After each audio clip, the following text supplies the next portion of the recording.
Assalamualaikum warahmatullahi wabarakatuh. Hai pemirsa setia kasus Subang hari ini, bagaimana kabar kalian? Insya Allah pasti sehat semua.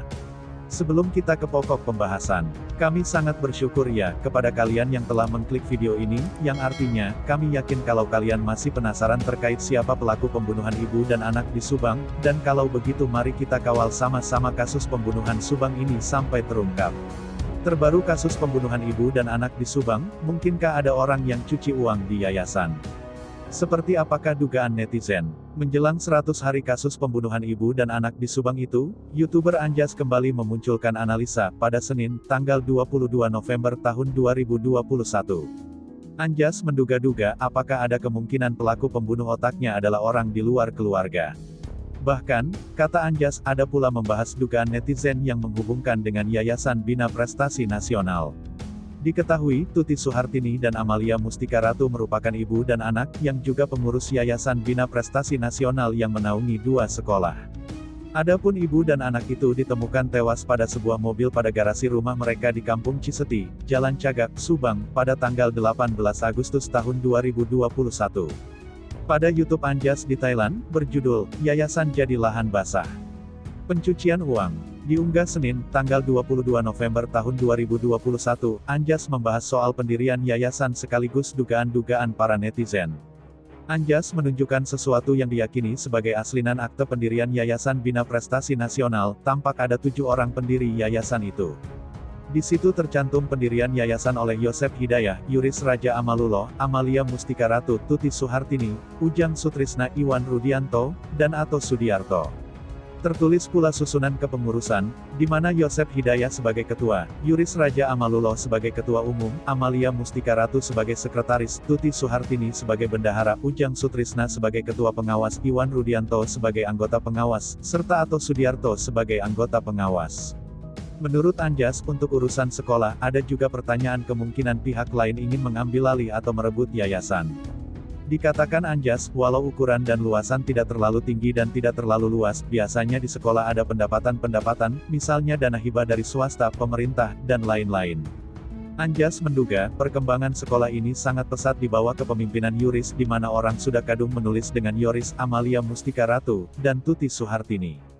Anjas juga mengatakan, ada pertanyaan dari netizen, apakah mungkin di yayasan ada orang melakukan cuci uang, sebab salah seorang pendiri adalah politikus dan anggota dewan. Waduh, ini adalah sebuah tuduhan yang luar biasa. Ini adalah dugaan, banyak netizen berpikir seperti itu, ujar Anjas. Dikatakan Anjas, bahwa kasus pembunuhan ibu dan anak di Subang itu sudah melebar kemana-mana. Anjas menilai, siapapun bisa dicurigai seperti itu, tapi memang perlu dibuktikan, misalnya saat polisi mencetak printout rekening koran dari almarhumah Amalia Mustika Ratu. Mencetak printout rekening koran di bank, menurut Anjas bisa menjadi salah satu cara melihat kemungkinan hubungan dengan yayasan. Tapi, kata Anjas, belum menjadi jaminan orang-orang yang terkait aliran dana itu terlibat pembunuhan ibu dan anak di Subang itu. Nah, kata Anjas pula, kembali kepada urusan pendirian yayasan, ada nama-nama lain yang selama ini belum disebut-sebut Ujang, atau Iwan berbicara di media massa. Anjas kemudian melakukan pencarian data di Google, di mana kemudian muncul nama-nama itu diantaranya sebagai Sekretaris Dewan, Sekwan, di DPRD, Subang, ada juga yang berniat mencalonkan diri sebagai Sekda Pemkab Subang, dan sebagainya. Menurut Anjas, jika dikaitkan dengan langsung dengan kasus itu, adalah belum tentu karena masih proses sangat panjang. Namun jika dikaitkan orang-orang yang sudah berbicara di media massa, misalnya Yoris dan Yosep, di mana Anjas menduga mereka adalah pemegang utama dari yayasan. Anjas juga mengatakan, muncul dugaan-dugaan dari netizen, bahwa yayasan dijadikan tempat pencucian uang. Anjas menduga ada kemungkinan, bahwa Amalia Mustika Ratu dan Tuti Suhartini tersangkut dana yang sangat besar. Mungkin karena mereka tidak bisa diajak kerjasama oleh orang berkepentingan itu, mereka kemudian dieksekusi, alias dibunuh, ujar Anjas.